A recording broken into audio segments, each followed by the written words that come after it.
नमस्कार विद्यार्थियों। BKD classes YouTube channel आपका हार्दिक स्वागत है। हम पढ़ रहे हैं राजस्थान का इतिहास और राजस्थान के इतिहास में हम पढ़ रहे हैं मुगल राजपूत संबंध, जो लगातार अपने टॉपिक चल रहे हैं। मुगल राजपूत संबंध में हम पहुंचे हैं गुहिल वंश तक, जो मेवाड़ साम्राज्य में स्थित था। अब गुहिल वंश की बात करें, गुहिल वंश के कई राजाओं के बारे में हमने पढ़ा और आज हम पढ़ने वाले हैं राणा लाखा के बारे में। किसकी बात करें? राणा लाखा। कौन? राणा लाखा। ये जो राणा लाखा है या राणा लक्ष्य सिंह जिसे कहा जाता है, कौन थे? कहाँ के शासक थे? तो ये शासक तो कहाँ के थे? ये शासक थे कहाँ के? मेवाड़ के शासक थे। और मेवाड़ के जो शासक हैं, उन शासकों में कौन कौन से, जिन शासकों के बारे में हम पढ़ चुके हैं, जैसे गुआदित्य के बाद में, उसके बाद में बप्पा राहुल को हमने पढ़ा। बप्पा राहुल के बाद में हम लगातार चलते जा रहे हैं। बप्पा राहुल के बाद में रण सिंह, सामंत सिंह, कुमार सिंह। उसके बाद में हम पढ़े तेज सिंह। तेज सिंह के बाद में समर सिंह। समर सिंह के बाद में राणा रतन सिंह। और राणा रतन सिंह जो रावल शाखा के अंतिम शासक थे। उसके बाद में हमने आगे क्या पढ़ा? हम पढ़ रहे क्षेत्र सिंह के बारे में। क्षेत्र सिंह को पढ़ा। क्षेत्र सिंह को राणा खेता भी कहते हैं, जिनके पिता राणा हमीद थे। अब बात करते हैं राणा लाखा के बारे में। इनका जो समय है वो 1382 ईस्वी से शुरू होता है। कब से? 1382 ईस्वी से। 1382 ईस्वी से शुरू होगा, ये 1421 तक शासन करते। 1382 से लेकर 1421 ईस्वी तक ये शासन करते हैं। कहां पर? मेवाड़ में। इनके समय पिछोला झील का निर्माण एक पिच्छू नामक बंजारे ने करवाया था। इनके शासनकाल की कौन कौन सी घटनाएं? मेवाड़ की इतिहास आर्थिक समृद्धि और स्थापत्य कला के विकास के लिए अत्यंत महत्वपूर्ण है। इनके समय की जो प्रमुख घटनाएं हैं और जो उपलब्धियां हैं कौन सी है? सबसे पहले बात करते हैं आर्थिक समृद्धि। आर्थिक समृद्धि की बात ही आ गई। आर्थिक समृद्धि कहां से आती है? धन से आती है। धन कहां से प्राप्त होता है इनको? आर्थिक समृद्धि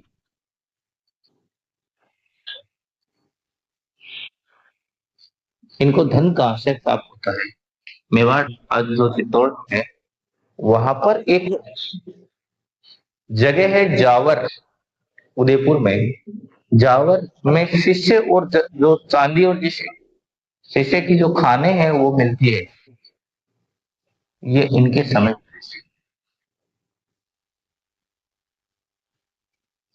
जावर उदयपुर में।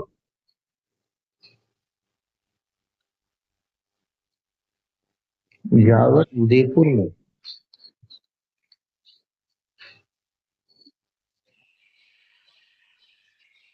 चांदी व शीशे की खाने।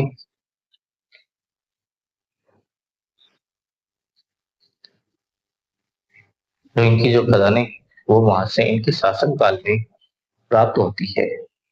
और ये मेवाड़ में आर्थिक जो है स्थिति सुदृढ़ हो गई। कहीं पर नियंत्रण संभव हो गया। अब जब खाने मिली, सबसे बड़ा काम तो ये हुआ कि इनके समय में जावर नामक स्थान पर क्या हो गया?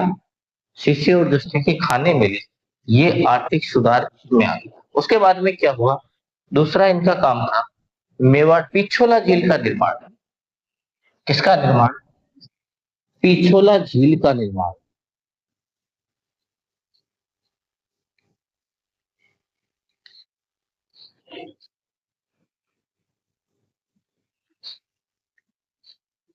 पिछोला झील का निर्माण कौन करवाता है? इनके द्वारा नहीं करवाया था। पिछोला झील का निर्माण एक बंजारा करवाता है। और महाराणा लाखा के शासनकाल में सबसे महत्वपूर्ण जो घटना थी, उसमें पहले तो ये होगी। उसके बाद में प्रसिद्ध पिछोला झील का निर्माण इनके समय में पिच्छू नामक एक बंजारे ने। किसने? पिच्छू नामक।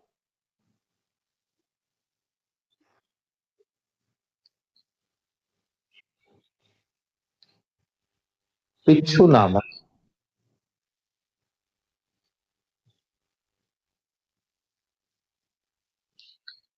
बंजारे ने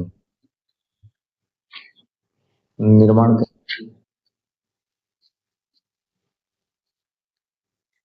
निर्माण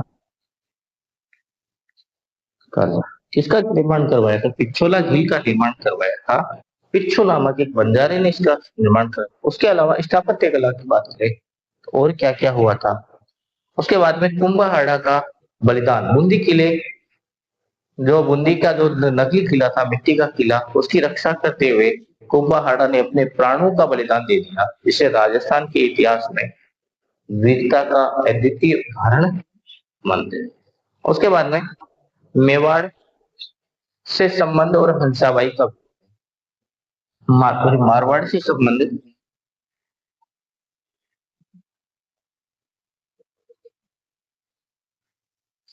मारवाड़ से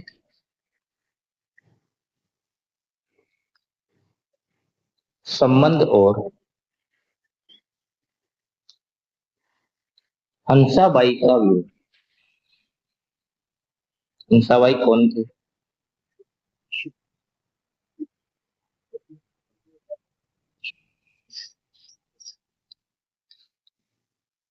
तो किससे विवाह होता है? मेवाड़ के शासक जो मारवाड़ के शासक है राव तोड़ा, राव तोड़ा के दो पुत्र हैं, एक पुत्र है और एक पुत्री है। हंसाबाई कौन है? मारवाड़ के शासक,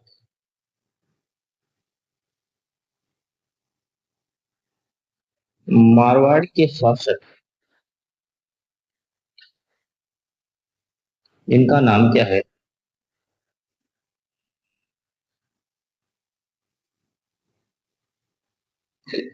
राव चूड़ा। और राव चूड़ा के दो पुत्र है। पुत्र कौन है? पुत्र तो है रणमल। पुत्र कौन है? तो पुत्र तो है रणमल। रणमल कौन है? रणमल इनका पुत्र है। और पुत्री कौन है? पुत्री, पुत्री है हंसा। किसकी है? मारवाड़ के शासक राव चूड़ा की पुत्री है कौन? अब हंसाबाई का विवाह किससे होता है?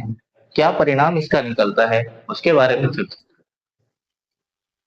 अब देखो जो यहाँ पर मैंने यहाँ पे लिखा मारवाड़ से संबंध और हंसाबाई का विवाह। तो हंसाबाई कहाँ की है? मारवाड़ की है। और मारवाड़ की जो हंसाबाई है, जिसका विवाह होता है मेवाड़ के शासक राणा लाखा से। और राणा लाखा का पुत्र है राव चूड़ा, राणा चूड़ा। ये कहानी। अब क्या होता है, हंसाबाई की शर्त यह है कि हंसाबाई का जो पुत्र होगा वही मेवाड़ का शासक बने। अब हंसाबाई से कौन सा पुत्र होता है? तो मेवाड़ का शासक कौन है? मेवाड़ का शासक कौन है? तो मेवाड़ का शासक है राव राणा लाखा। कौन है? राणा लाखा। और राणा लाखा का विवाह किससे होता है? राणा लाखा का विवाह होता है हंसाबाई से। किससे होता है?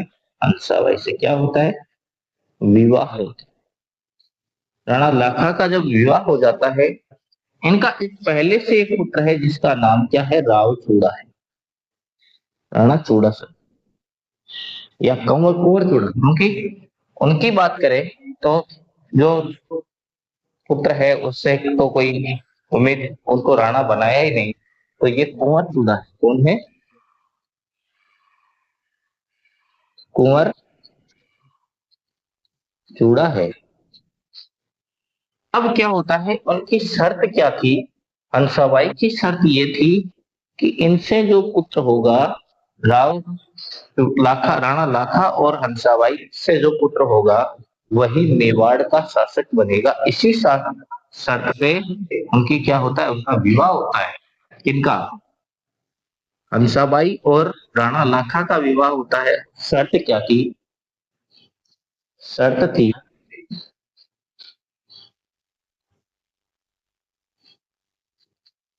राणा लाखा वह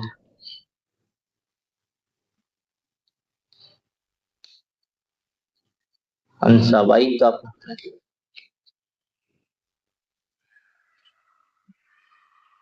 ही मेवाड़ का शासक बनेगा।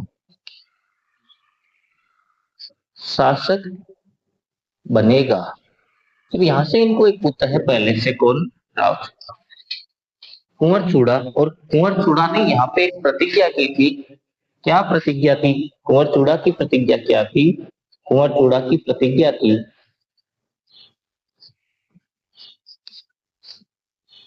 कब की थी?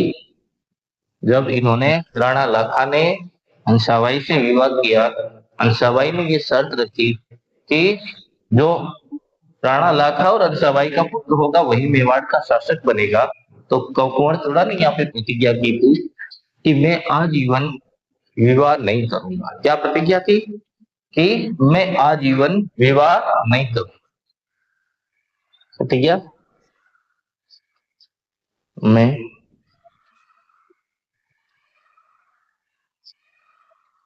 आजीवन विवाह नहीं करूंगा।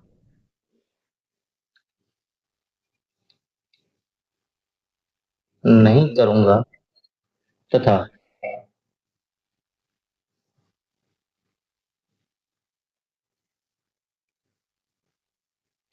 मेवाड़ के संरक्षक के रूप में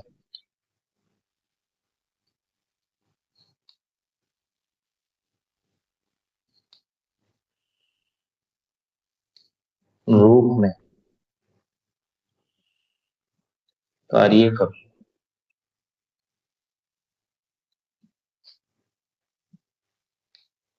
ये प्रतिज्ञा किसने की थी? ये प्रतिज्ञा की थी, मैं मेवाड़ में आजीवन विवाह नहीं करूंगा तथा मेवाड़ के संरक्षक के रूप में कार्य करूंगा। ये प्रतिज्ञा की थी कुंवर चूड़ा ने। अब कुंवर चूड़ा ने एक प्रतिज्ञा की, तो राणा लाखा और हंसाबाई, इन दोनों का एक पुत्र होता है। उस पुत्र का नाम क्या है? तो उस पुत्र का नाम है क्या? राणा मोकल। राणा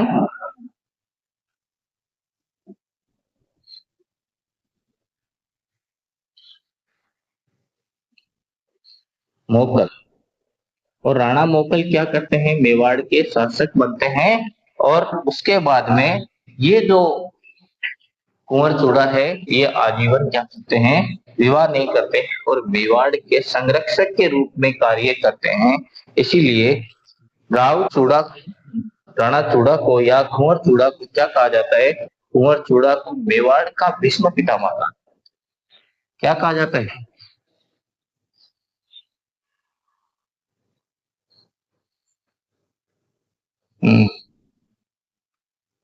कुंवर चूड़ा, इनको क्या कहा जाता है? मेवाड़ का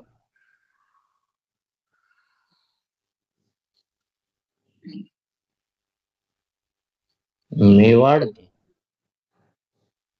भीष्म पितामह।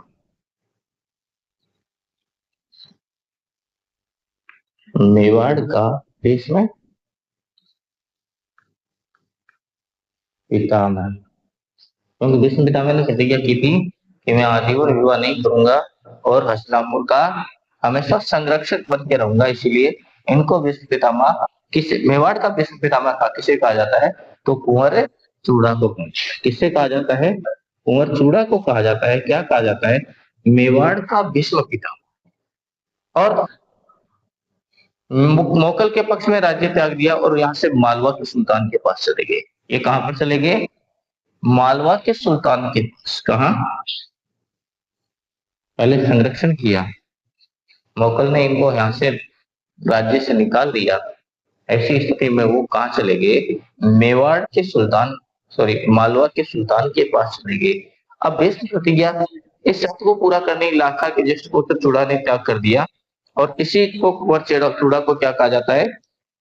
भीष्म पितामह कहा जाता है। इसके बाद में बहुत सारी ऐसी चीजें हैं जिनके बारे में हमें जानना है, और वो चीजें कौन सी है, वो बातें कौन सी है। तो यहाँ पर राणा जो लाखा है वो क्या करते हैं? राणा लाखा एक काम करते हैं, जो एक महत्वपूर्ण जो कार्य है वो जजिया कर समाप्त करवाने का प्रयास करते हैं, विद्वानों को संरक्षण देते हैं। इन्होंने जोटिंग भट्ट और धनेश्वर भट्ट जैसे प्रसिद्ध कवि दरबार की शोभा बढ़ाते हैं। यहाँ पर किसके, राणा लाखा के दरबारी कवि कौन कौन है उसकी चर्चा करने वाले हैं हम अगली स्लाइड में। अगला जो बोर्ड है वो एक बार कंप्लीट हो चुका है, तो एक बार देख लेते हैं क्या क्या चीजें। राणा लाखा जिनका शासनकाल है 1382 ईस्वी से 1421 ईस्वी तक। आर्थिक समृद्धि की बात करें तो जावर उदयपुर में चांदी और सोने की खानें प्राप्त हुई। पिछोला झील का निर्माण एक बंजारे ने करवाया जिसका नाम पिच्छू था। मारवाड़ से संबंध और हंसाबाई का विवाह की बात करते हैं तो मेवाड़ के शासक राणा जो लाखा है उनका विवाह होता है हंसाबाई से। हंसाबाई कौन है? तो हंसाबाई मारवाड़ के शासक राव चूड़ा की पुत्री है। और इस समय ये शर्त रखी गई थी कि राणा लाखा व हंसाबाई का विवाह का जो पुत्र है वही मेवाड़ का शासक बनेगा, तभी वो राणा लाखा से विवाह करेगी। इस शर्त को पूरा करने के लिए कुंवर चूड़ा प्रतिज्ञा करते हैं कि मैं आजीवन विवाह नहीं करूंगा और मेवाड़ का संरक्षक के रूप में कार्य करूंगा। ये तो हो गया। अब आगे हम अन्य जो बातें हैं इनके जीवन काल की या उनके शासन काल की जो घटनाएं हैं उन घटनाओं को हम विस्तार पूर्वक पढ़ेंगे। तो एक बार आप इतना देखें फिर पढ़ेंगे नेक्स्ट में। अगर किसी ने सोचा है कि स्क्रीनशॉट ले लें तो ले सकते हैं। अब बात करेंगे आगे, आगे कौन सी घटना होती है, क्या क्या कार्य होते हैं, इनकी चर्चा करने वाले हैं।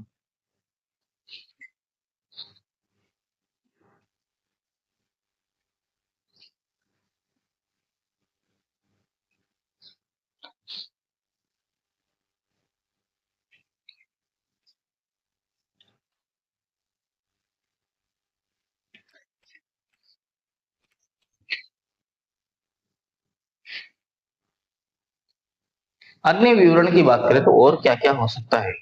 राणा जो लाखा है उनकी बात करते हैं। अन्य महत्वपूर्ण कार्य, जजिया कर लगाने का जो प्रयास है वो उन्होंने क्या कर दिया, समाप्त करवाने का प्रयास किया था लेकिन वो नहीं हटा। अब यहाँ के जो दरबारी कवि है कौन कौन है? तो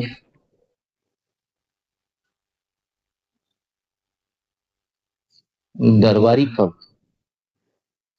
कवियों की बात करें, इनके शासन काल के जो कवि है वो एक तो है झोटिया भट्ट। कौन? इनका जो दरबारी कवि है वो कौन है? वो एक तो झोटिंग भट्ट है। हाँ,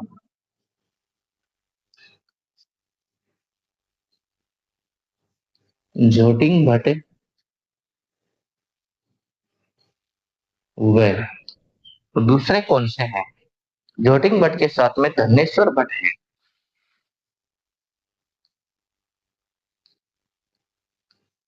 धनेश्वर भट्ट ये इनके दरबारी कवि है। और क्या क्या है इनमें? अब मेवाड़ का जो इतिहास है वो क्या कहता है? अब कुंवर जो चूड़ा इसके बाद में मुगल शासक बनते हैं।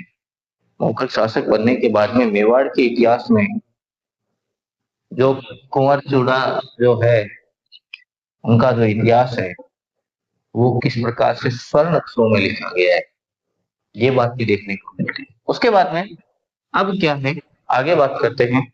आगे जो है वो आपने देख लिया भीष्म पितामह कौन है, धनेश्वर भट्ट और जोटिंग भट्ट कौन है, दरबारी कवि है। तो भीष्म पितामह की बात करें तो कुंवर चूड़ा है। और कहाँ के शासक थे? मेवाड़ के। कौन? राणा लाखा। और राणा लाखा का विवाह किससे होता है? हंसाबाई से। हंसाबाई और राणा लाखा का जो पुत्र होता है राणा मुकल, वो यहाँ पर क्या बनता है? शासक बनते हैं। राणा मोकल के बाद में राणा मोकल क्या क्या काम करते हैं? तो हम बात करने वाले हैं राणा मोकल, इसकी राणा मोकल कब से कब तक इनका शासन था? तो 1421 से लेकर 1433 तक ये शासन। 1421 से लेकर 1433 तक ये शासन करते हैं। इनके शासन काल की कौन कौन सी घटनाएं, उन पर हम विचार करेंगे, चर्चाएं करेंगे, क्या क्या इन्होंने काम किए हैं। सबसे पहले बात करते हैं इनका संरक्षक कौन था। संरक्षक की बात करें तो संरक्षक तो इनका किसको बनाया गया? बात तो किसकी हो रही थी? कुंवर चूड़ा की हो रही थी, लेकिन कुंवर चूड़ा को नहीं बनाकर इन्होंने रणमल राठौड़ को संरक्षक। इसको रणमल राठौड़। तो संरक्षक कौन है? संरक्षक है रणमल राठौड़। और रणमल कौन है? रणमल राठौड़ मारवाड़ के, कहाँ के हैं? मारवाड़। और राणा मोकल के मामा कौन है? राणा मोकल के मामा है। हाँ। अब राणा मोकल के मामा है। राणा तुड़ा ने अपने भाई राघव देव को मोकल का संरक्षक बनाया और स्वयं का को क्या कर दिया? स्वयं ने राज्य त्याग दिया। उससे पहले संरक्षक किसको बनाया गया था? मोकल का संरक्षक बनाया गया था। हाँ, अंसाबाई ने अपने भाई रणमल को मोकल का संरक्षक बनाया, तो संरक्षक बने। और रणमल ने क्या कर दिया? राघव देव की हत्या कर दी। राघव देव की हत्या कर दी। तो ऐसी स्थिति में संरक्षक कौन रह गया? रणमल राठौड़। तो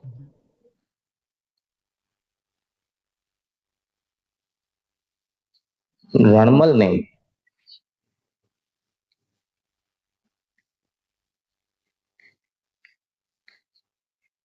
राघव देव की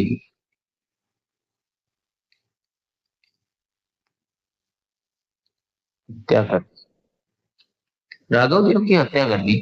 अब जब राघव देव की हत्या कर दी तो क्या हुआ? क्यों हत्या कर दी? क्योंकि ये राघव देव को संरक्षक बनाया था किसने? कुंवर चूड़ा ने। कुंवर चूड़ा ने संरक्षक किसको बनाया था? राघव देव, कुंवर चूड़ा ने। लेकिन रणमल को संरक्षक किसने बनाया था? तो रणमल को संरक्षक बनाया था किसने बनाया था? हंसाबाई। दो संरक्षक हो गए। एक तलवार में दो, एक म्यान में दो तलवारें तो आ नहीं सकती, तो इसीलिए क्या कर दिया? राघव रणमल ने राघव देव की हत्या कर दी और स्वयं उसका संरक्षक बन गई। उसके बाद में क्या होता है? ये जब संरक्षक बन जाते हैं, क्या क्या होता है?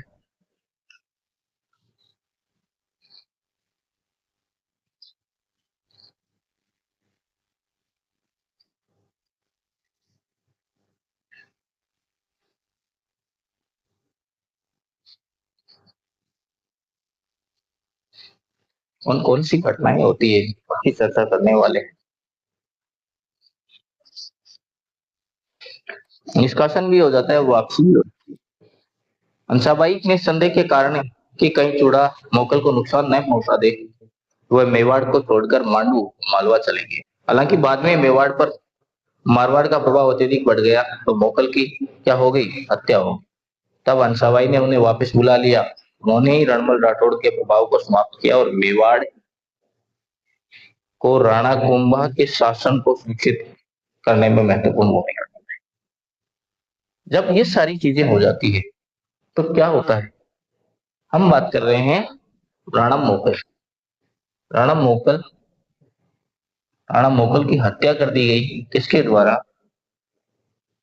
किसने हत्या की? राणा मोकल की भी हत्या कर दी, इन्हें भी नहीं छोड़ा गया।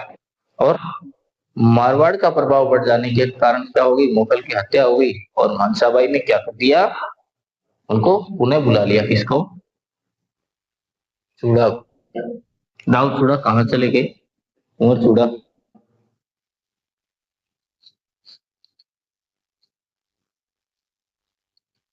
कुंवर चूड़ा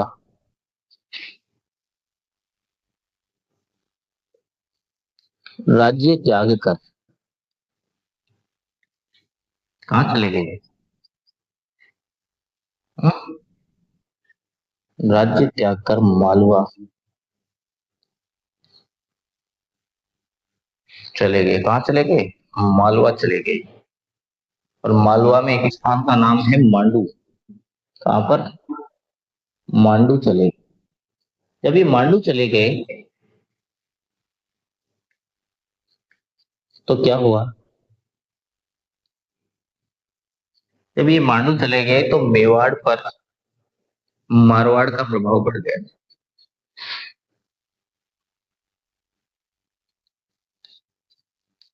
मेवाड़ पर क्यों बढ़ गया? क्योंकि रणमल ने क्या कर दिया, यहाँ पर राघव देव की हत्या कर दी थी और मारवाड़ का जो प्रभाव है वो बढ़ गया। रणमल यहाँ का शासक बनने की कोशिश करने लगा।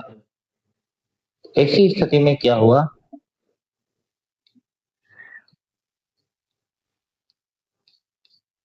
हम्म, उसके बाद में बढ़ गया और मोकल की हत्या हो गई। क्या हुआ? राणा मोकल की हत्या हो गई।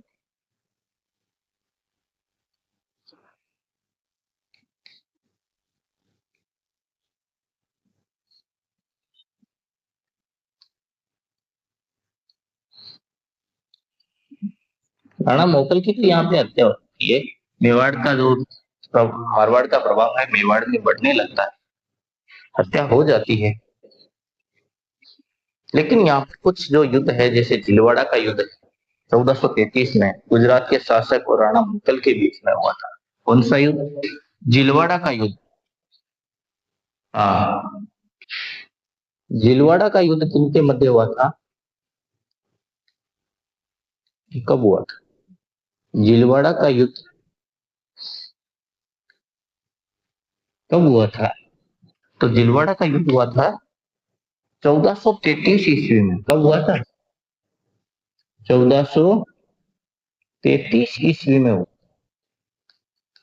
जब भीलवाड़ा का युद्ध हुआ तो किन दो सेनाओं के बीच में हुआ? तो एक तो गुजरात शासक अहमद शाह है।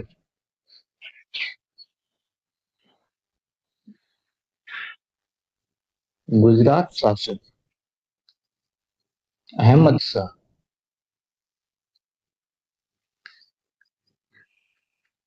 अहमद शाह हुए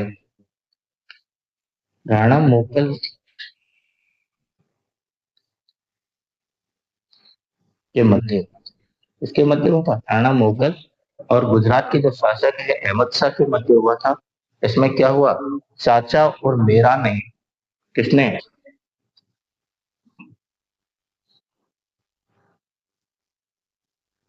चाचा और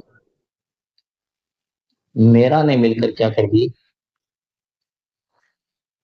राणा मोगल की हत्या। किसकी? राणा मोगल की हत्या कर दी। किसने कर दी?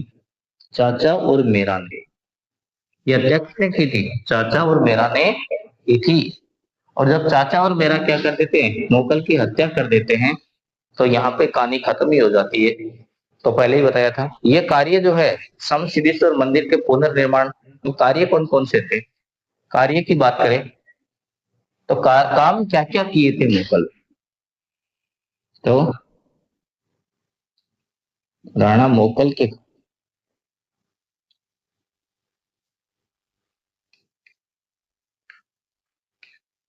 राणा मोगल के कार्य इन्होंने क्या किया था? सम सिद्धेश्वर मंदिर का पुनर्निर्माण करवाया था, जिसको परमार राजा भोज ने बनवाया था। क्या किया था? समाधि,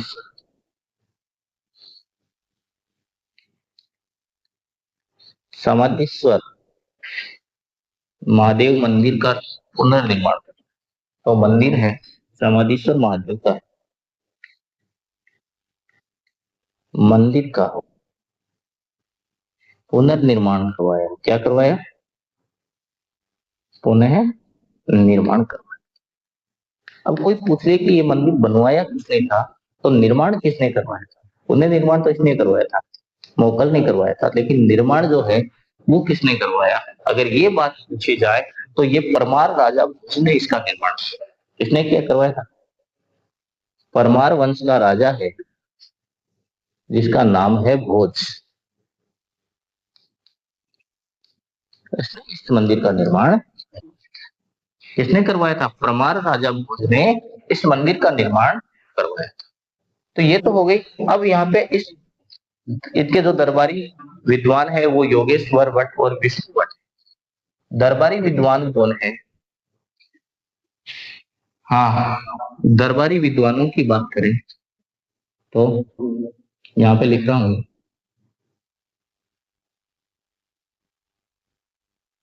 दरबारी विद्वान किसके? मुगल के।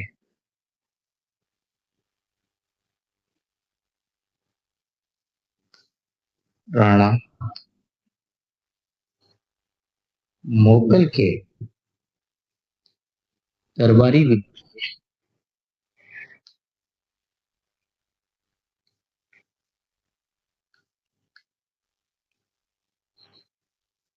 कौन कौन है? कौन है? तो दो है, एक तो योगेश्वर भट्ट है और एक विष्णु भट्ट। जबकि यहाँ पे तो योगेश्वर भट्ट और विष्णु भट्ट हैं, लेकिन उनके भी जो दरबारी विद्वान थे, इनके राणा लाखा के वो जोटिंग भट्ट और धनेश्वर भट्ट। लेकिन इनके दरबारी विद्वान कौन है? योगेश्वर भट्ट। योगेश्वर भट्ट वह, और कौन थे? योगेश्वर भट्ट के साथ में थे विष्णु भट्ट।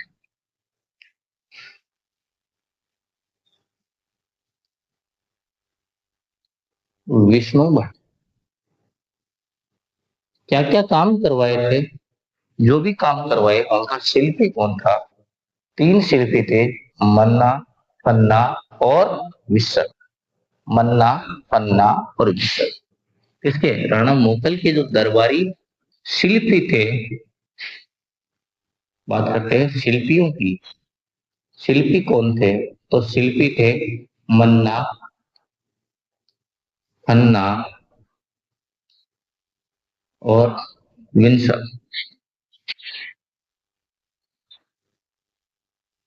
और विंसल नाम के तीन दरबारी शिल्पी थे। अब ये जितना भी जो भी काम किया है वो काम, अब इन्होंने क्या कर दिया? कौन कौन से काम किए? सत्ता का संघर्ष आता है शुरुआत में। हम बात करते हैं कंवर चूड़ा, जिनका विष्णु पिता की पितामह की शरण में रखते हैं, जिनका नाम रहता है। तो उन वो जो सत्ता का संघर्ष होता है उनके बीच में क्या क्या बदलाव आते हैं वो हम भी पढ़ने वाले हैं। सत्ता के लिए भी संघर्ष होता है ना। यहाँ पे सारी चीजें कंप्लीट है। राव तुड़ा ने क्या कर दिया? राज्य त्याग दिया, मांडू चले गए। मारवाड़ पर पुनः प्रभाव बढ़ गया और राणा मोगल की, जब राणा मोगल की हत्या हो गई तो हंसाबाई ने क्या कर दिया? राव कुंवर चूड़ा को वापस किया। जब हंसाबाई को लगा कि अब तो पानी वश में नहीं है, तो क्या कर दिया? हंसाबाई ने कुंवर चूड़ा को कुंवर चूड़ा को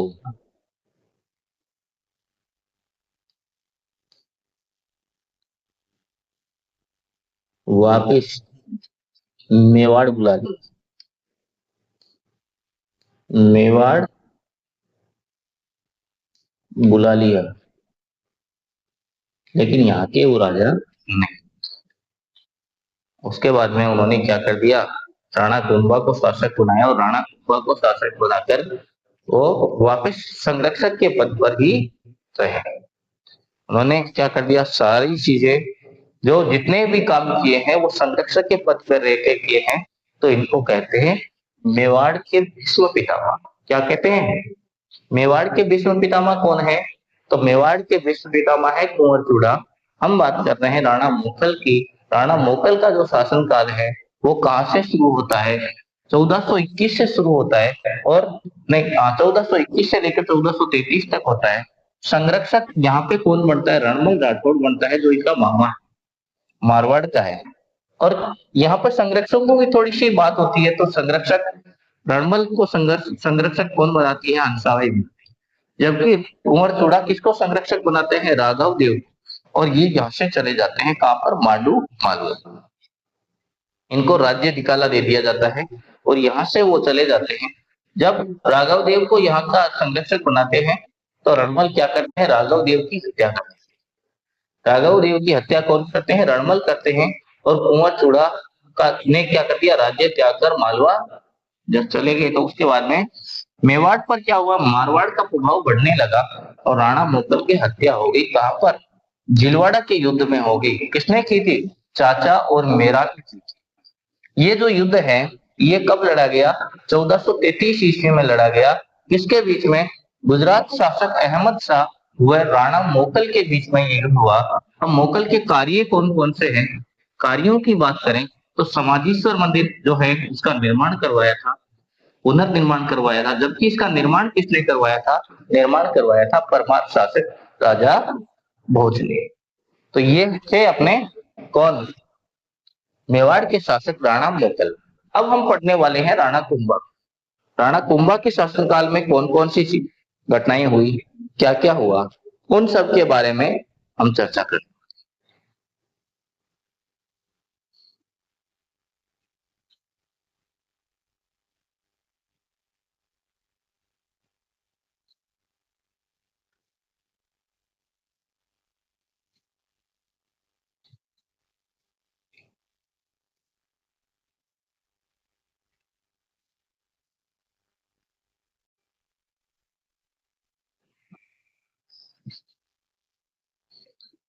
अब बात हम बात करेंगे राणा कुंभा की। किसकी? राणा कुंभा प्रभावशाली शासक है। कौन कौन से कार्य किए, कब शासक बना? बहुत बड़ा प्रभाव रहा है मेवाड़ के शासन पर उनका। 1433 में ये शासक बनते हैं। कब बनते हैं? 1433 में शासक बनते हैं और शासन करते हैं ये 1468।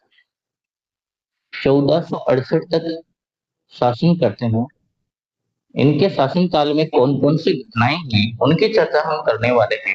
तो सबसे पहले देखते हैं कि राणा कुंभा के जो पिता है वो कौन है।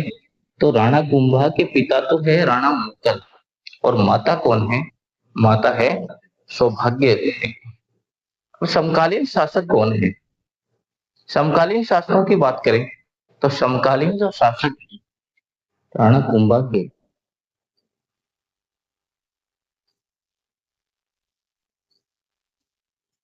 समकालीन शासक समकालीन शासक हर जगह के, जैसे गुजरात के जो शासक है वो कुतुबुद्दीन है। कौन है? गुजरात के शासक। गुजरात के शासक कौन है? कुतुबुद्दीन।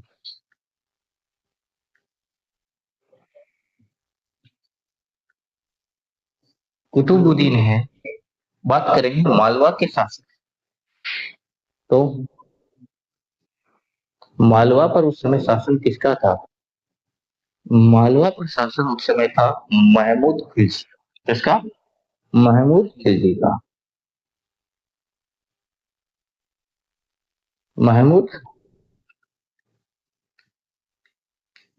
खिलजी का शासन था। जबकि मारवाड़ का किसका शासन था? बात करें मारवाड़ की तो मारवाड़ पहले तो किसका था? रणमल का था। किसका था? रणमल राठौड़ का था। और उसके बाद में शासक बनते हैं जोधा। कौन? जोधा। तो ये उनके शासनकाल की घटनाएं हैं। कौन कौन से इनके समकालीन शासक थे। अब ये राजस्थान की स्थापत्य कला के जनक माने जाते हैं। कौन? राणा कुंभा। हाँ ये तो लाइन याद ही कर लो, लिख लो। राणा कुंभा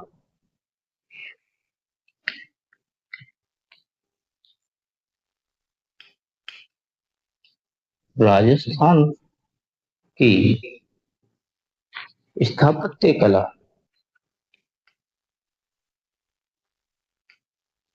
स्थापत्य कला के जनक।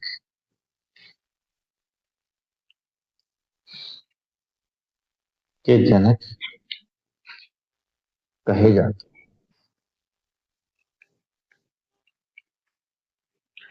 राजस्थान की स्थापत्य की कला के जनक कौन है? राणा कुंभ। ये तो इम्पोर्टेंट है, तो इसको तो ध्यान में रखना है। राणा कुंभा राजस्थान की स्थापत्य कला के जनक। अब यहाँ पर इनको बहुत सारी उपाधियां दी गई है। कौन कौन सी उपाधियां हैं इसमें? जगत गुरु, राज जगत गुरु, दान गुरु, हाल गुरु, छाप गुरु, परम गुरु, महाराजा धीराज, महाराणा, राजा राणो रासो, हिंदू सुल्तान, अभिनव व्रताचार्य। संगीत प्रेम के कारण उनको अभिनव व्रताचार्य की उपाधि दी गई है। उसके अलावा राघव रायन, राव राय, राणे राव, नाटक राजकृता, हाँ, परम भक्त, आदि वराह, अश्वपति और वीणा वादक। कौन कौन सी उपाधियां दी गई है? उपाधियों की बात करते हैं तो ये तो उपाधियों से ही भर जाएगा, इतनी सारी उपाधि। ये बोर्ड तो राणा लाखा की उपाधियों, सॉरी, राणा कुंभा की उपाधियों से ही भर जाए। राणा कुंभा की जो उपाधियां हैं जिसमें महाराजा धीराज नंबर 1 है। महाराजा धीराज, क्या? महाराजा धीराज की उपाधि इनको मिली है। इसके अलावा कौन सी है? महाराजा धीराज के बाद में ये आते हैं दूसरी उपाधि की बात करते हैं तो महाराणा। अब तक तो सारे राणा ही थे,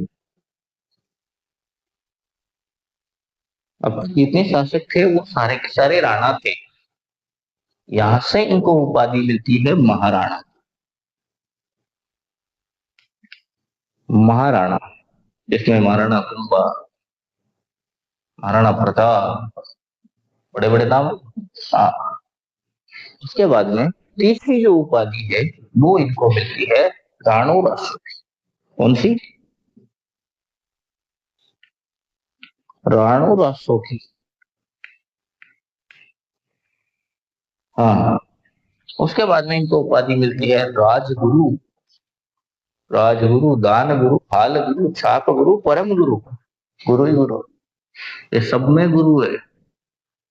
जो सब में गुरु है वही गुरु है। तो गुरु की उपाधियां मिली है। और 4 नंबर पे हम सारी गुरु की उपाधियों को लिख लेते हैं, जिसमें राजगुरु। कौन से गुरु? राजगुरु, हाल गुरु, छाप गुरु,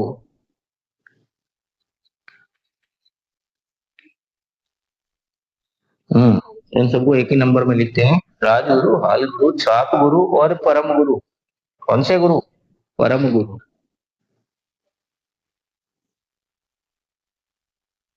परम गुरु की उपाधि भी मिलती। उसके बाद में हम बात करते हैं 5 नंबर पे जो उपाधियां हैं, जैसे हिंदू सुल्तान, उनको उपाधि मिली गई है हिंदू सुल्तान। हिंदू सुल्तान है। 6 नंबर की बात करते हैं। जो छठी उपाधि है वो है अभिनव व्रताचार्य। कौन सी? यहाँ पे आएगी नहीं पूरी, तो नीचे लिखते हैं।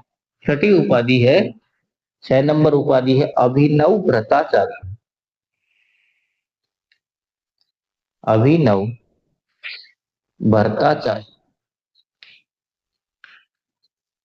और ये उपाधि क्यों मिली, क्या कारण रहा होगा?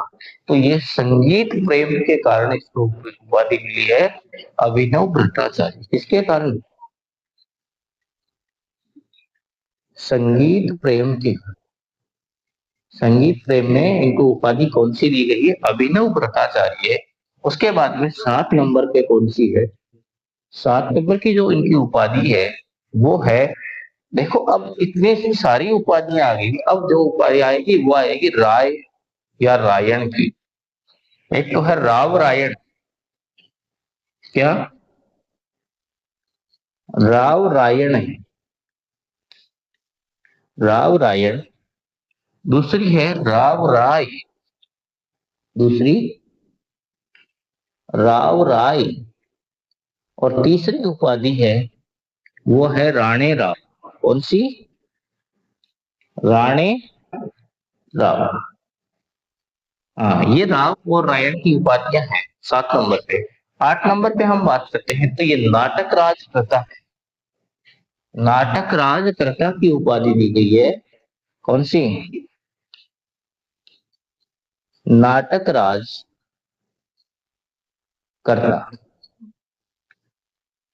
की उपाधि मिली है। 9 नंबर पे है ये, कौन सी? 9 नंबर की बात करते हैं, तो अगली जो उपाधि है वो परम भागवत की है। कौन सी उपाधि है? परम भागवत की उपाधि को दी गई है। कौन सी उपाधि? तो परम भागवत की उपाधि।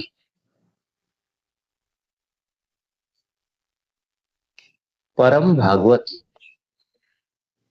हाँ, बात करें 10 नंबर की, कौन सी उपाधि है? तो 10 नंबर पे जो इनको उपाधि दी गई है वो दी गई आदि वराह। कौन सी? आदि वराह। आदि वराह। 11 नंबर की जो उनकी उपाधि है वो कौन सी उपाधि है? तो वो उपाधि है अश्वपति, घोड़ों के स्वामी। अश्वपति। हाँ, और जो 12वीं उपाधि है वो उपाधि इनके लिए है वीणा वादक। कौन सी? वीणा वादक की।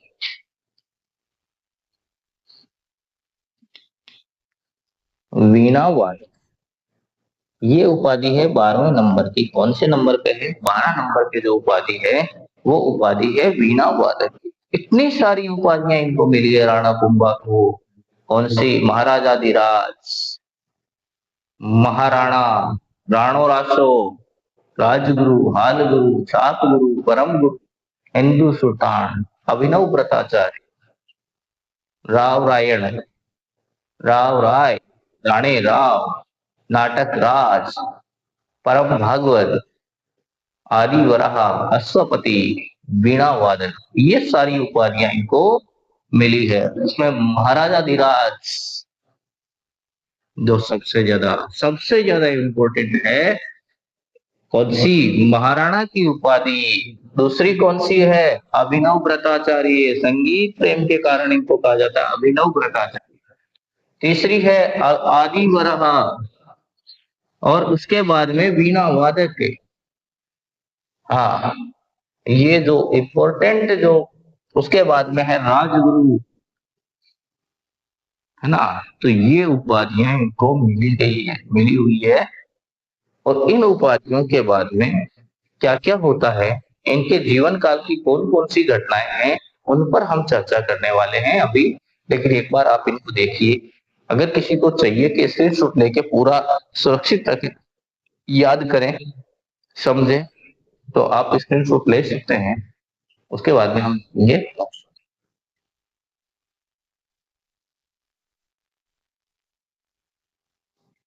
तो हम बात कर रहे थे राणा कुंभा की उपाधियों की। और अब हम बात करेंगे राणा कुंभा के जो कार्य हैं, उनके शासनकाल की जो जो घटनाएं हैं उन, तो ये सारी चीजें तो आप देख लो। उसके बाद में जो अपना आगे का जो टॉपिक है उसको हम कंटिन्यू करते हैं। इस टॉपिक को कंटिन्यू करते हैं, कौन कौन सी जो घटनाएं हैं उनके जीवन काल में, उनके शासन काल में क्या क्या हुआ, कहाँ से हुआ, किस प्रकार से हुआ, वो सारी चीजें हम पढ़ने वाले। अब कुंभा ने शासक बनते ही सबसे पहले क्या किया? अपने पिता के हत्यारों को मार डाला। अपने पिता के जो हत्यारे थे, चाचा और मेरा, उनको मार दिया। रणमल को उसकी प्रेमिका भारमली के जरिए जहर दिलवा दिया। रणमल को क्या कर दिया? उसकी जो प्रेमिका थी भारमली, और भारमली के जरिए क्या कर दिया? राणा कुंभा ने जहर दिलवा दिया, तो वो भी मारे गए। उसके बाद में इस समय रणमल का पुत्र गांव जोधा मेवाड़ में था, और रणमल को जहर दिया गया, तो जोधा यहाँ से मारवाड़। जब किसको जहर दिया गया? रणमल को जहर दिया गया, किसके द्वारा? भारमली के द्वारा। तो क्या हुआ? कुंभा ने पूरा विस्तृत लिखते हैं हम। हाँ,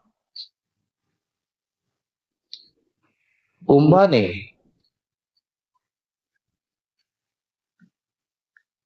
अपने पिता के हत्या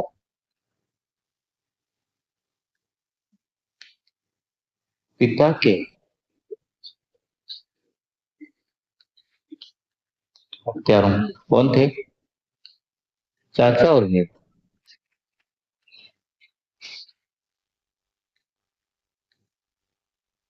मेरा को मार डाला। इनको मारने के बाद में क्या हुआ? हाँ, और क्या कर दिया? रणमल जो थे,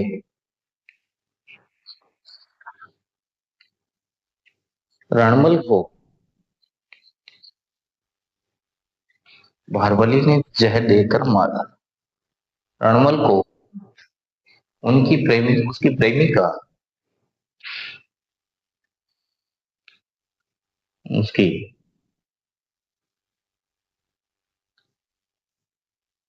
प्रेमिका कौन थी?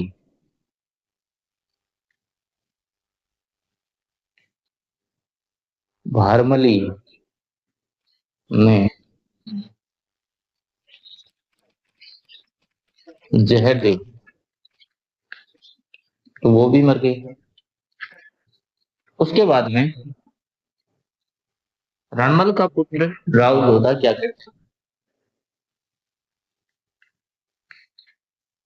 रणमल का पुत्र कौन था? रणमल का पुत्र कौन था? राव जोधा।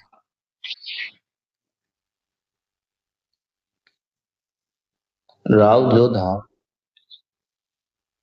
मेवाड़ से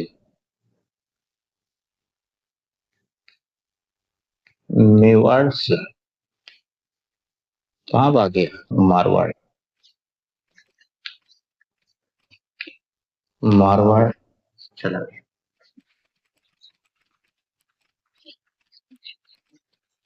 जब ये मारवाड़ चला गया, इस समय क्या होता है? राव जोधा और कुंभा के मध्य एक संधि होती है। कब? 1453 ईस्वी।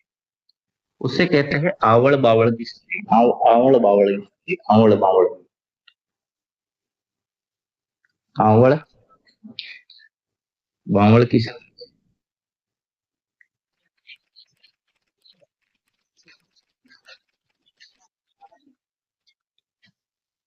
ये संधि कब होती है? तो ये संधि होती है 1453 ईस्वी में। कब होती है? 1453 ईस्वी में। और किन के मध्य होती है? राव जोधा और राणा कुंभा। राव जोधा वही रणमल का। तो कहाँ का शासक बन गया? राव जोधा वह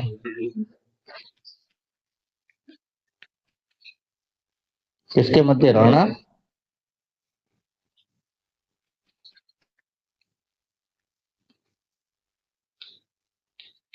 कुंभा के मध्य। राणा कुंभा के बीच हो जाती है संधि। कौन सी? आवड़ बावड़ की संधि। अब कुंभा कहाँ के शासक थे? तो कुंभा तो मेवाड़ के शासक थे और राव जोधा कहाँ के? मारवाड़। इस संधि में जो मध्यस्थता करती है वो कौन करती है? हंसाबाई करती है। हंसाबाई जो है राव जोधा की जो पुत्री होती है श्रृंगार देवी, उसका विवाह किससे करती है? राणा कुंभा के जो पुत्र है राजमल, उससे कर देती है। चित्तौड़ में क्या करती है? श्रृंगार देवी जो है बाद में चित्तौड़ में गोसुंडी बावड़ी का निर्माण। अब यहाँ पे इस संधि की क्या होता है? इस संधि में क्या होता है? इसकी बीच बिचाव कौन करता है? मध्यस्थता को करती है। तो मध्यस्थता करती है हंसाबाई।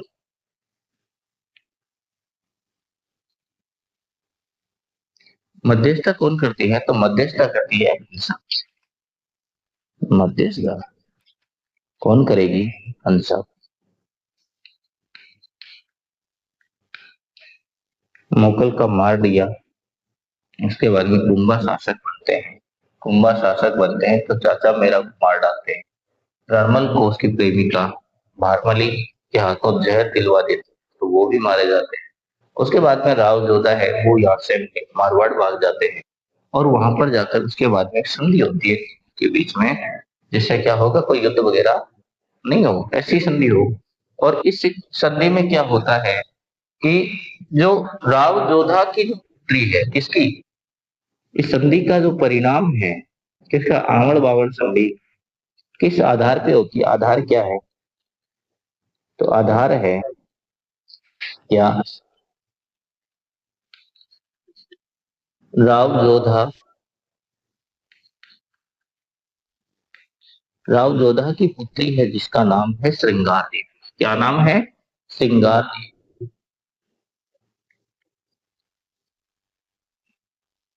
श्रृंगार देवी और उधर राणा कुंभा का जो पुत्र है रायमल, राणा कुंभा का पुत्र कौन है, राणा कुंभा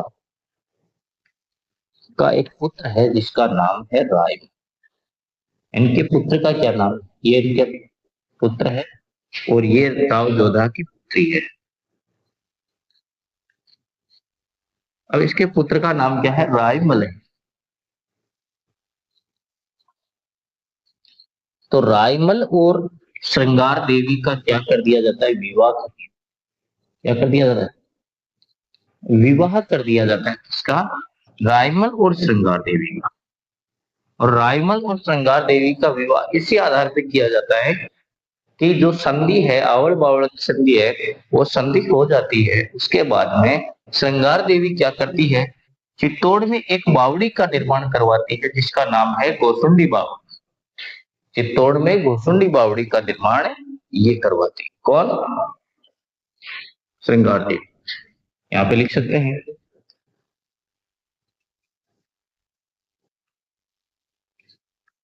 श्रृंगार देवी ने चित्तौड़ में, वहां पर चित्तौड़ में कौन सी,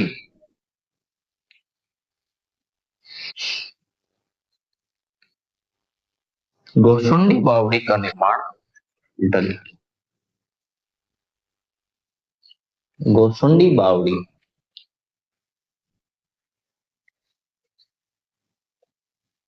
का निर्माण करवाया।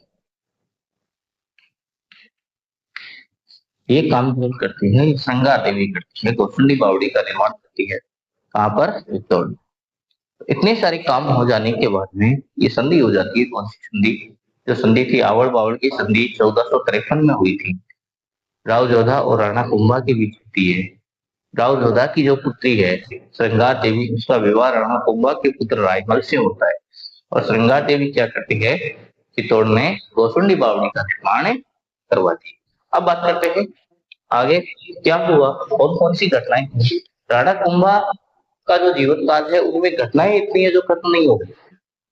आप लगातार पढ़ते जाइए, वो इतनी सारी बातें हैं, इतनी सारी चीजें हैं जिनको पढ़ना और समझना तो आवश्यक है, लेकिन ये बहुत लंबा, क्योंकि इन्होंने अपने शासनकाल में बहुत सारी घटनाओं का सामना किया है, बहुत सारे अच्छे कार्य भी किया, स्थापत्य कला को भी लेकर आए, चित्रकला को भी लेकर आए, है ना, राजनीतिक क्षेत्र में भी काम किए और सामाजिक क्षेत्र में भी इन्होंने बहुत सारे काम किए। तो सारी बातें अगर हम लेकर बैठेंगे तो बहुत लंबा हो जाएगा, लेकिन फिर भी जो परीक्षा की दृष्टि से इंपॉर्टेंट है जितनी सारी चीजें, उनको हम आपके सामने प्रस्तुत करेंगे। अब बात करते हैं आगे, राणा कुंभा के जीवन काल का जो युद्ध है वो अब हम पढ़ने वाले हैं, उनके युद्धों के बारे में। क्या क्या युद्ध, संधियों को पढ़ लिया, संधि पढ़ ली, कौन सी, आवड़ बावड़ की संधि सबसे इंपॉर्टेंट है, ध्यान रखें।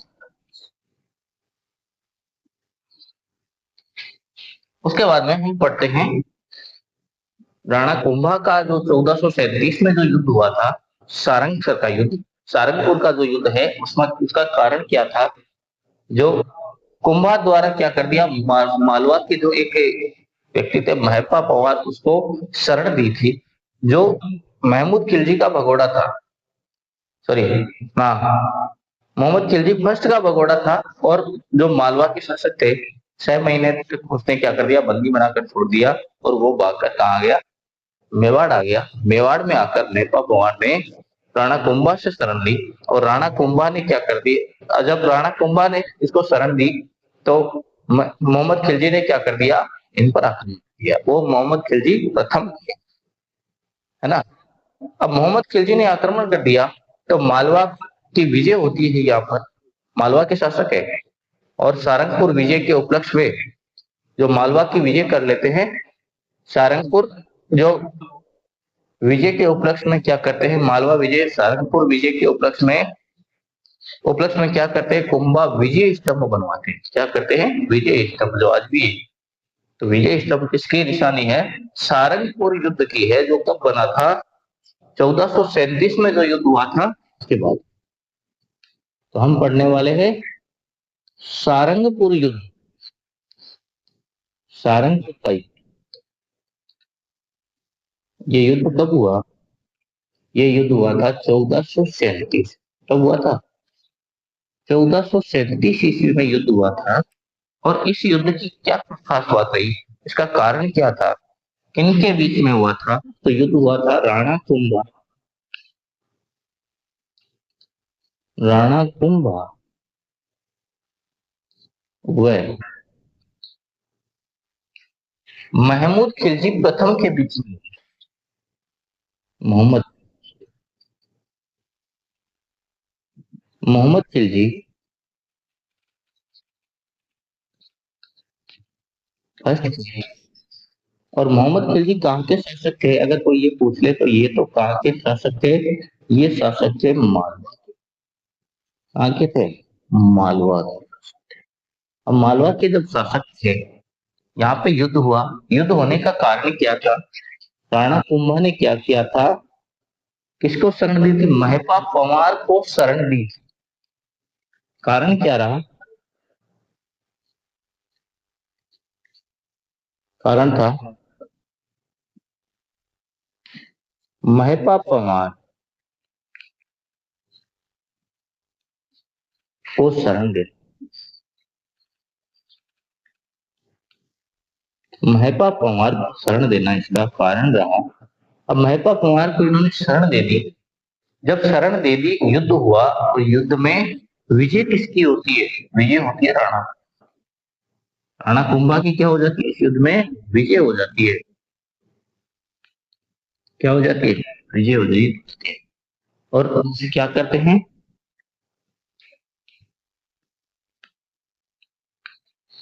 सारंगपुर विजय के उपलक्ष्य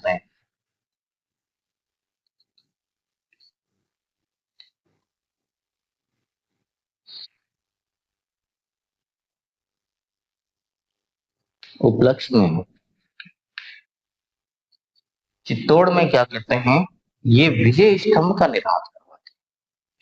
कुंभा क्या करते हैं, चित्तौड़ में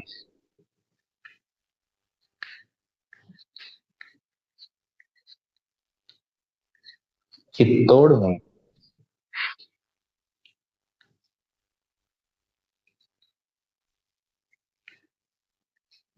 विजय स्तंभ का निर्माण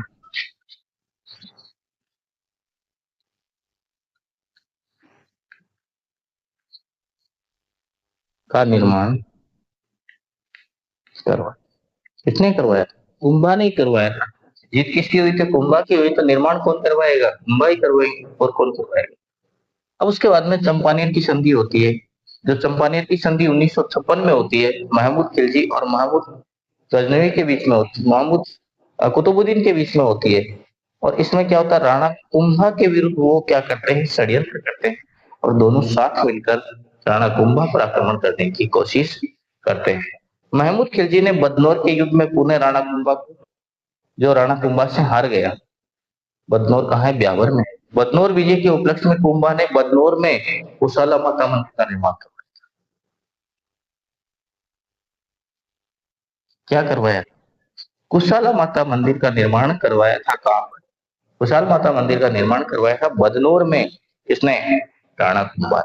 अंतिम समय में कुंभा जो उन्माद रोग से ग्रसित हुए, कुंभा के पुत्र राणा उद्दा ने कुंभा की हत्या कर दी थी। और ये मेवाड़ का पितृहंता जो शासक है, वो कौन बन गया, राणा उद्दा। महादेव कुंड में डालकर इनकी हत्या कर दी थी। कुंभा का गुजरात के साथ भी संघर्ष हुआ था, जिसका कारण था नागौर विवाद। और नागौर विवाद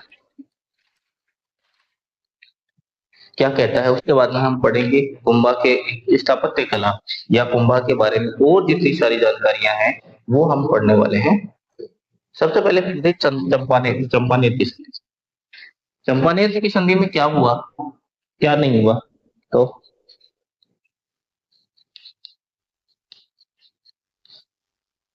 चंपानेर की संधि, कौन सी संधि, चंपानेर की संधि। और चंपानेर की संधि कब हुई थी, तो चंपानेर की जो संधि है वो हुई थी 1456। कब हुई थी, 1456 ईस्वी में हुई थी। और इस संधि में क्या हुआ, कौन कौन शामिल हुए, किन दो राजाओं के बीच संधि हुई, तो महमूद खिलजी, महमूद खिलजी वह किसके बीच में, कुतुबुद्दीन के बीच।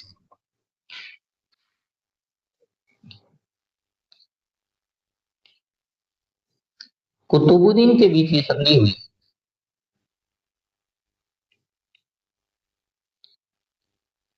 कुतुबुद्दीन कहाँ का शासक था, तो कुतुबुद्दीन था गुजरात का शासक था, गुजरात का शासक।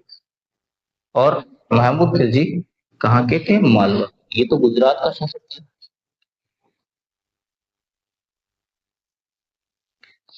और ये कहाँ के, महमूद खिलजी ये थे मालवा, तो ये वहां के दोनों शासक थे। उसके बाद में क्या होता है, जब ये संधि हो जाती है, और संधि का क्यों की जाती है, राणा कुंभा के विरुद्ध संधि की जाती है। और कहां पर, महमूद खिलजी ने बदनौर युद्ध में पूरा क्या कर दिया, राणा कुंभा ने कर दिया। महमूद खिलजी को बदनौर युद्ध में राणा कुंभा ने फिर हरा दिया। यहाँ पे भी राणा कुंभा की जीत होती है। संधि होने के बाद में भी महमूद खिलजी ने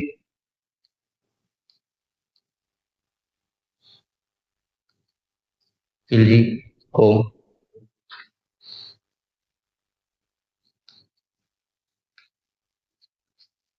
राणा कुंभा ने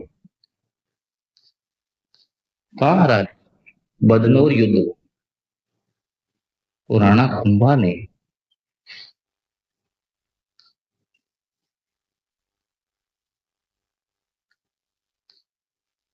बदनौर युद्ध, बदनौर कहाँ है, बदनौर ब्यावर में है। कहां पर है, बदनौर ब्यावर में है। और क्या कर दिया, माने राणा कुंभा ने मोहम्मद बिल्डी को बदनौर युद्ध में हरा दिया।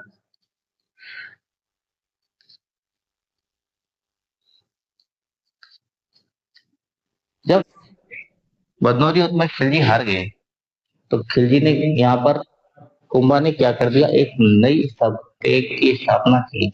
और वो कौन सी स्थापित थी, वो कौन सा ऐसा कार्य था, तो बदनौर विजय के उपलक्ष्य, बदनौर में कुशाला माता मंदिर का, इसी विजय के उपलक्ष्य में क्या कर दिया, बदनौर में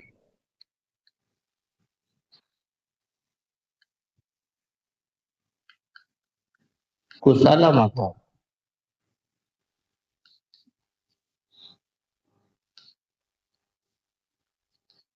मंदिर का निर्माण,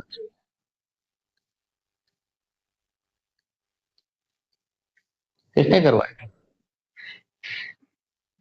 राणा कुंभा ने करवाया। किसने करवाया था, बदनौर में कुशाला माता का मंदिर कौन करवाता, मंदिर निर्माण कौन करवाते हैं, तो ये निर्माण करवाते हैं कौन, राणा कुंभ, राणा कुंभा इस मंदिर का निर्माण करवाते हैं। कुंभा के का जो पुत्र था राणा उद्दा, उसने क्या कर दिया, कुंभा की हत्या कर दी, मामादेव में डालकर। और मेवाड़ का जो पितृहंता शासक है वो कौन बन गया, वो बन गया राणा। तो ये कहानी की तरह पढ़ोगे, इतिहास को आप कहानी की तरह पढ़ते हैं, पहले क्या हुआ, उसके बाद में क्या हुआ, उसके बाद में क्या हुआ, तो आपको आसानी से समझ में आएगा। उसको अगर बोझ बना लोगे तो फिर दिक्कत आ जाएगी। तो बोझ तो इतिहास को बिल्कुल ही नहीं बनाना है। हाँ हाँ, तो हम बात कर, करने वाले हैं राणा कुंभा और उसकी स्थापत्य कला।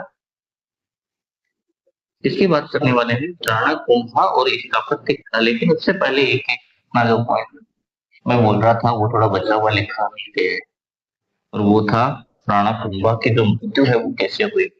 तो मामादेव कुंड में गिरने से हुई, और ये कार्य किसने किया था? राणा उद्दा ने किया। तो मेवाड़ का जो पितृहंता शासक है कौन हो गया? राणा कुंभा। कौन? राणा, हाँ क्या नाम था? राणा उद्दा क्या हो गया? मेवाड़ का पितृहंता शासक। पहले तो ये लिख लेते हैं यहाँ पर, उसके बाद में चर्चा करेंगे। तो मेवाड़ का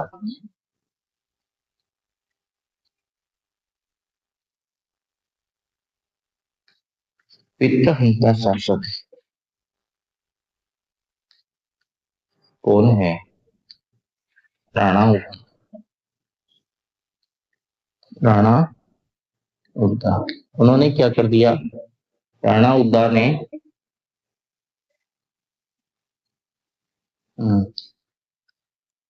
राणा उद्दा ने राणा कुंभा की हत्या।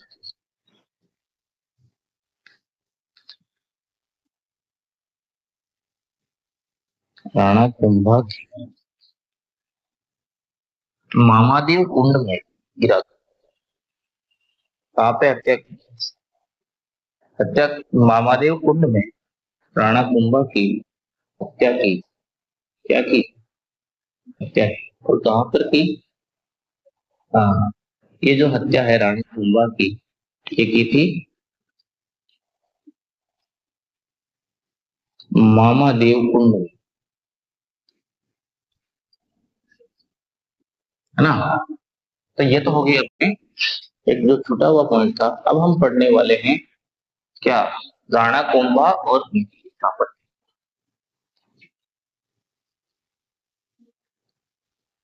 राणा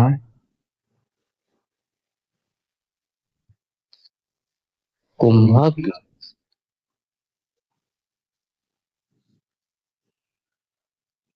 स्थापत्य।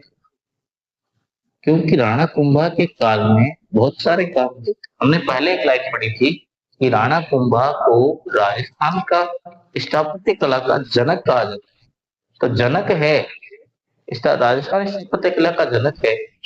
तो क्या काम किया था?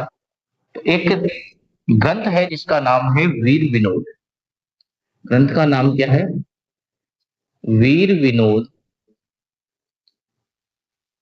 हाँ, वीर का अर्थ वीर है, विनोद का अर्थ मजाक होता है। और इस ग्रंथ के जो रचनाकार है वो है श्यामल दास। कौन? श्यामल दास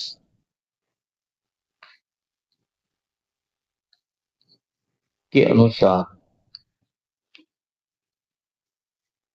मेवाड़ के जो 84 दुर्ग है उनमें से 32 दुर्गों का निर्माण राणा कुंभा ने किया।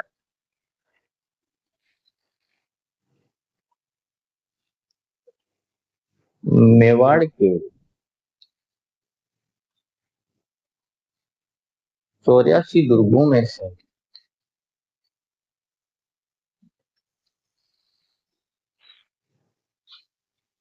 32 दुर्गों का निर्माण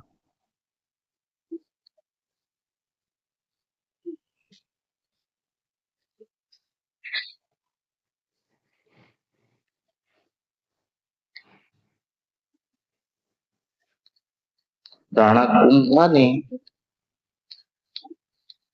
करो। 84 में से 32 दुर्गों का निर्माण तो किसने करवाया था? राणा कुंभा ने करवाया था। और ये बात कौन कहता है? तो ये बात कहता है वीर विनोद नामक ग्रंथ है। इस ग्रंथ के रचनाकार है श्यामल दास। उसके बाद में कुंभा द्वारा निर्मित पुनर्निर्मित जो दुर्ग है वो कौन कौन से निर्मित दुर्ग कौन से हैं? बहुत सारे दुर्ग, 32 दुर्गों के नाम आ रहे हैं। तो 32 तो बहुत सारे। इसमें कुंभलगढ़ दुर्ग है, बसंती दुर्ग है, या अचलगढ़ दुर्ग है, भौमट दुर्ग है बाड़मेर का, मांडलगढ़ दुर्ग है, ये सारे के सारे दुर्गों का निर्माण किसने करवाया था? राणा कुंभा ने करवाया। अब ये तो 32 दुर्ग है जिनमें मुख्य रूप से मुख्य दुर्ग कौन सा है? कुंभलगढ़। हम्म,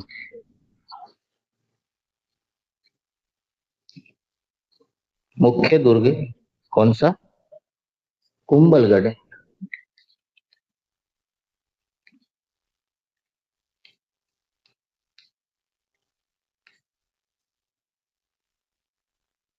कुंभलगढ़ दुर्ग, बसंती दुर्ग,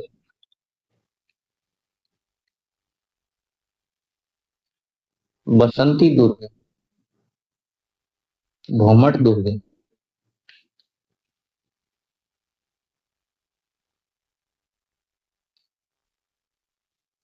भौमट दुर्ग। और भौमट दुर्ग कहाँ है? बाढ़, यहाँ पे भी करवाते थे।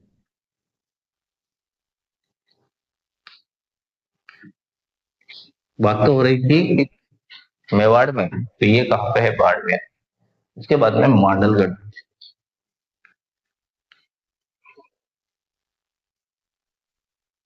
मांडलगढ़ दुर्ग, ये तो मुख्य दुर्ग है। इसके अलावा और भी बहुत सारे दुर्ग है जिनका निर्माण इन्होंने करवाया था, कहीं का पुनरुद्धार करवाया था, दोबारा बनवाए थे। उनके द्वारा जो मंदिर है, कुंभा द्वारा निर्मित कौन कौन से मंदिर है? हम्म, तो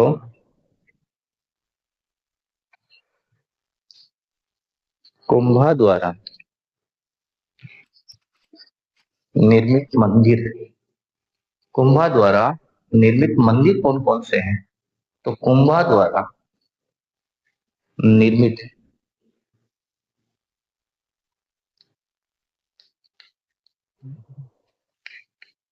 निर्मित मंदिर, मंदिरों की बात करें तो कुंभा ने कौन कौन से मंदिर बनवाए थे? कुंभा ने कुंभ श्याम मंदिर बनवाया था। कौन सा? कुंभ श्याम मंदिर।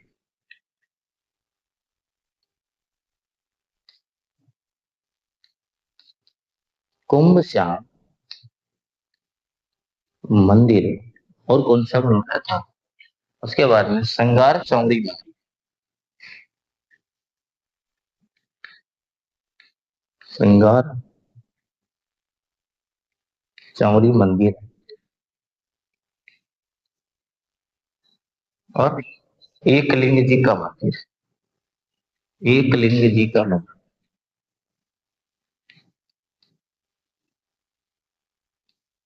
एकलिंग जी मंदिर। और कौन सा मंदिर? तो कुंभा ने एक मंदिर और बनवाया था, रणक का चिन्ह, इनके शासनकाल में बना था, इन्होंने नहीं बनवाया था। कुंभा का जो साहित्य है वो, कुंभा खुद विद्वान था, साहित्यकारों का आश्रय जाता था। तो प्रसिद्ध ग्रंथ कौन कौन से हैं? तो कुंभा के प्रसिद्ध ग्रंथ, महाराणा कुंभा के प्रसिद्ध ग्रंथ,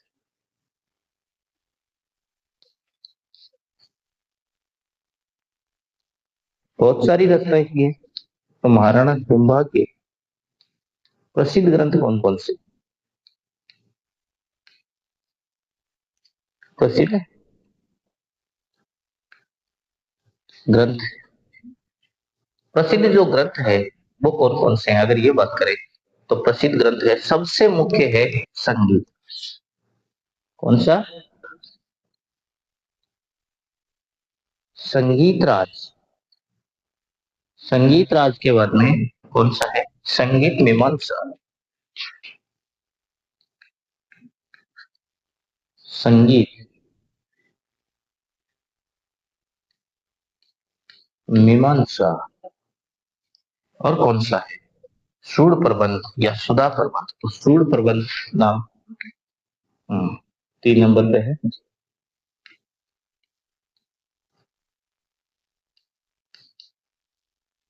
सूड प्रबंध 4 नंबर पे कौन सा है? बहुत है। सूड प्रबंध के बाद में रसिक प्रिया, गीत गोविंद और टिक्का है। कौन सा? रसिक प्रिया। और ये क्या है? गीत गोविंद पर टीका लिखी गई है।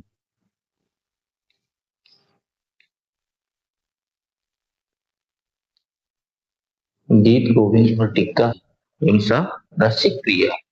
रसिक क्रिया के बाद में चंडी शतक। चंडी शतक भी टीका है, प्रतिसार है, नृत्य रत्न कोश है और वाद्य प्रबंध।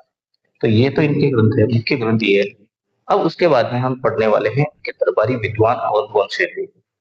दरबारी विद्वान कौन कौन से थे उनकी चर्चा करने वाले हैं हम अभी। अगले जो स्लाइड है या अगला जो बोर्ड है उसमें तो आप एक बार देख लीजिए कि कौन कौन से मुख्य ग्रंथ है, कौन कौन सी जो रचनाएं। कुमार की जो स्थापत्य कला में किसी विद्वान ने क्या कहा, श्यामल दास जी कहते हैं कि मेवाड़ के जो 84 दुर्ग है उनमें से 32 दुर्गों का निर्माण किसने करवाया था, महाराणा कुंभा ने करवाया। अब हम बात करेंगे नेक्स्ट। ये तो हो गई अपनी बात। हाँ, राणा कुंभा की बात चल रही है। तो राणा कुंभा के जो दरबारी विद्वान है वो कौन कौन से हैं?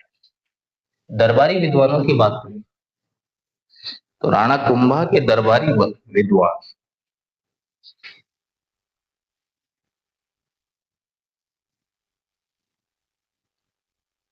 राणा कुंभा के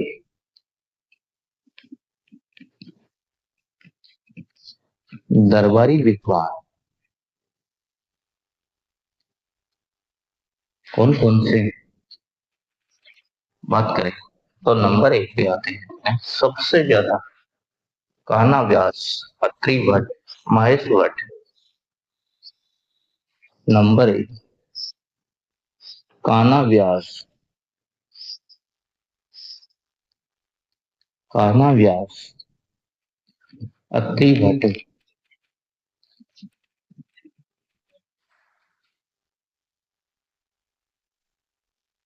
अत्रि भट्ट, महेश भट्ट।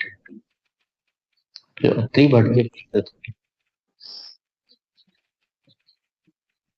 महेश भट्ट। उसके अलावा मंडन, मंडन मिश्र का नाम तो बहुत आता है, ये वास्तुकार भी थे। तो मंडन, मंडन के अलावा सारंग व्यास, ये संगीत गुरु थे। नंबर 5 पे सारंग व्यास, सारंग व्यास,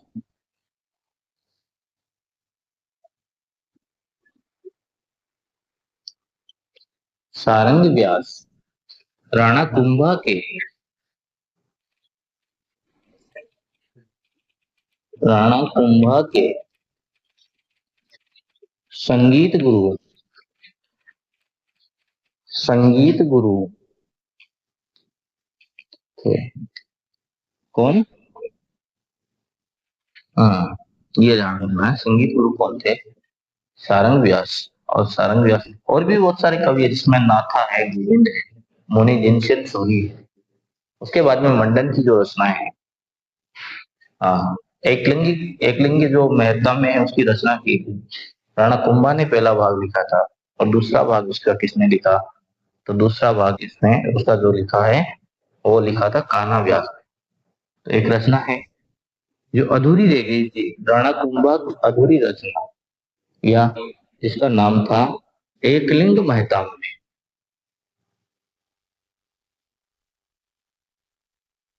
एकलिंग महताम,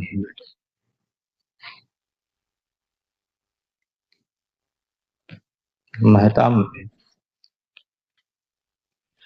ये क्या है? राणा कुंभा की अधूरी रचना, अधूरी रचना। और बाद में इसको पूरा किसने किया था, पूरा किया था कान्हा व्यास।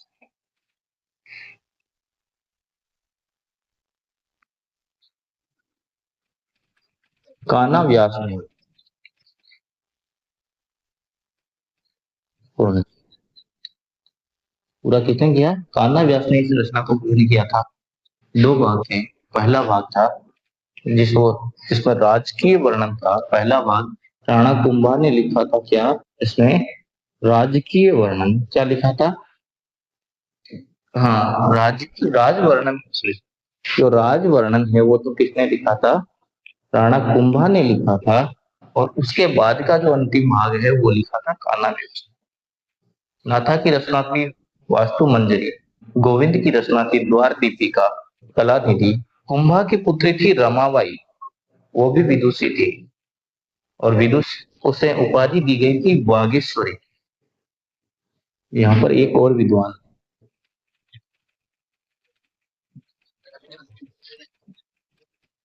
कुंभा की पुत्री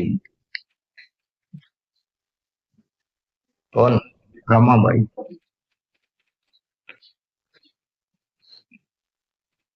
रमाबाई ये विदुषी थी।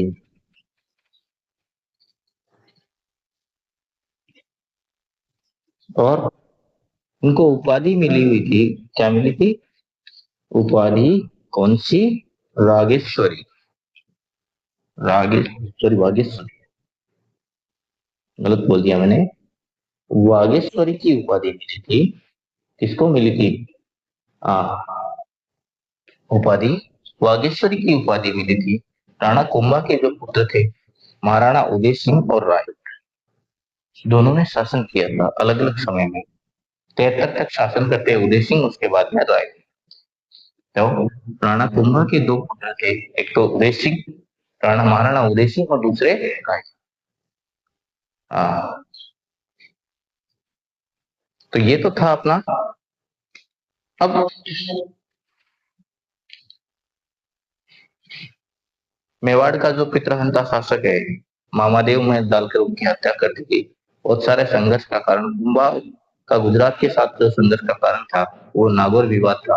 तो ये सारी चीजें यहाँ पर प्रस्तुत मैंने कर दी है। अब आप किस प्रकार से पढ़ते हैं वो आपको देखना है। जो नजरिया आपका है वो साफ होना चाहिए कि हमें केवल और केवल ज्ञान अर्जन करना है। हाँ, हो सकता है कि संसाधनों की कमी हो, इतनी सारी व्यवस्थाएं नहीं हो। आप यूट्यूब पे बहुत सारी वीडियोस देखते हैं जिनमें अलग अलग प्रकार की आपको बहुत सारे अलग अलग प्रकार के संसाधन मिल सकते हैं, लेकिन कंटेंट जो है वो अपना दमदार मिलेगा। संसाधनों की कमी की बात नहीं करते। तो पढ़ते रहिए, खुश रहिए, मस्त रहिए। अगला वीडियो आने तक धन्यवाद ना। अब आगे आगे हम पढ़ने वाले हैं उदय सिंह को। उदय सिंह है, महाराणा प्रताप है। तो वो जो सीक्वेंस के अनुसार चल रहा है वो कंप्लीट चलेगा। जो भी हम टॉपिक लेकर चल रहे हैं उसको हम कंप्लीट पढ़ा। तब तक के लिए धन्यवाद। बने रहिए लगातार वीडियो में। लाइक शेयर कमेंट तो करते ही रहिए। ये तो आपको बोलने की जरूरत थोड़ी है कि मैं ये थोड़ी बोलूंगा कि आप लाइक शेयर कमेंट करें, अभी आप करेंगे। ऐसे भी कर सकते हैं।